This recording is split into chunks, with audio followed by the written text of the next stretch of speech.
বাবা বাবা, তুমি কার গাড়ি চুরি করে নিয়ে এসেছো? তুমি জানো না, এটা যদি ক্রিশ্চিয়ানো রোনালদো জানতে পারে তাহলে উনি খুব রেগে যাবেন। প্লিজ বাবা, সত্যিটা বলো, তুমি আর মা ছাড়া আমার এই পৃথিবীতে আর কেউ নেই। না আমার লক্ষ্মী মেয়ে, আমি কারো গাড়ি চুরি করিনি। ক্রিশ্চিয়ানো রোনালদো আমাকে একটা খুব কঠিন চ্যালেঞ্জ দিয়েছেন।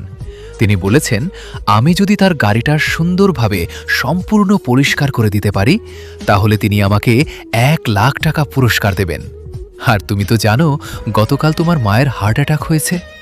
ডাক্তার বলেছেন যত তাড়াতাড়ি সম্ভব টাকা জোগাড় করতে হবে, না হলে সময় মতো চিকিৎসা করা যাবে না। তাই আমি এই চ্যালেঞ্জটা শেষ করার চেষ্টা করছি। না বাবা, মায়ের কিছু হয়ে গেলে আমি বাঁচতে পারবো না। তুমি যেভাবেই হোক চ্যালেঞ্জটা শেষ করো। হ্যাঁ মা, আমি আমার সর্বোচ্চ চেষ্টা করব। তোমার মাকে বাঁচানোর জন্য আমি কোনো কষ্টকেই ভয় পাই না। কিন্তু বাবা, কাজটা তো খুব কঠিন। যদি তুমি না পারো, আমাদের মতো গরিব মানুষদের তো কেউ সাহায্য করে না।